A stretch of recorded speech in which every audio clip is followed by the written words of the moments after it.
Hi students, कैसे हो? मजे में हो? मैं भी मजे में, आप भी मजे में। देखिए, मैं आ गया आपको ITR 2 लेके आ गया इस शॉर्ट वीडियो में। फाइल करना है आपको ITR 2। तो ITR 2 में आपको फाइल करने के लिए क्या क्या जरूरी है, तो उन्होंने बताया कि ITR 2 कौन यूज कर सकता है। तो ITR 2 यूज कर सकता है इंडिविजुअल और कर्ता। इंडिविजुअल और कर्ता, कर्ता मतलब HUF में जो बनता है, फाइनली जो फाइनल ऑर्डर रहता है, जो एक ही बंदा होता है जो सारा बिजनेस को हैंडल करता है, उसको हम कर्ता कहते हैं। वही रिटर्न फाइल कर सकता है कि जो ये दो रिटर्न, अभी ये जो दो इंसान हैं, इन्होंने ITR 1 इनको एप्लीकेबल नहीं हो रहा है। ITR 1 इनको क्यों नहीं एप्लीकेबल हो रहा है? क्योंकि उनके पास कुछ कंडीशन सेटिस्फाइड नहीं कर रहे वो ITR 1 की, इसलिए वो ITR 2 पे जंप करते हैं। बट ITR 2 में क्या लिखा गया है कि ITR 2 में कोई भी बिजनेस इनकम नहीं चाहिए। ITR 2 में बिजनेस नहीं चाहिए, बट बाकी सब कुछ चल सकता है। तो बाकी कौन से चल सकते हैं? तो income from salary, yes, okay.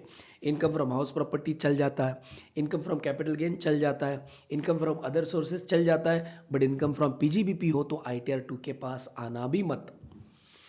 Income from PGBP हो तो ITR के पास आना भी मत, आने की जरूरत ही नहीं, क्योंकि ITR 2 बाहर फेंक दे रहा है आपको। ITR 2 बता रहा है कि इसका कोई ऐसा कोई आपके पास इनकम हो तो ITR 2 फाइल करने की जरूरत नहीं। बट बिजनेस इनकम में और भी एक इनकम आता है कि जो भी आपको पार्टनरशिप फर्म से मिलता है।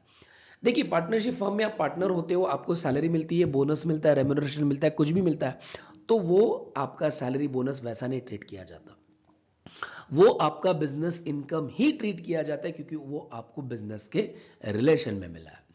तो ऐसा कुछ मिलता है, मान लीजिए कि मैं हूं, मेरे पास बाकी कोई भी इनकम नहीं है, बट मुझे पार्टनरशिप फर्म से प्रॉफिट मिला है, सैलरी मिली है, बोनस मिला है, सब कुछ मिला है।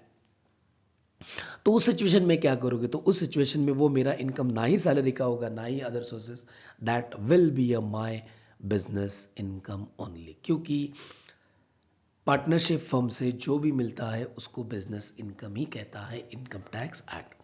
तो फाइल अच्छी तरह से करना है, पढ़ के डालना है आपको, पढ़ के ही आपको इनकम का बाइफिकेशन करना है, नहीं तो आपको इनकम टैक्स डिपार्टमेंट से एक सुंदर सा क्या आ सकता है, लव लेटर। वो बचाने के लिए दिमाग शांत रखना है, लिखना है, और किसी का सजेशन ले तो बेटर है।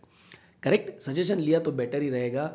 और यहाँ तक वीडियो सुनने के लिए बहुत बहुत धन्यवाद, और अगले वीडियो तक हम लेके आते हैं। चलो।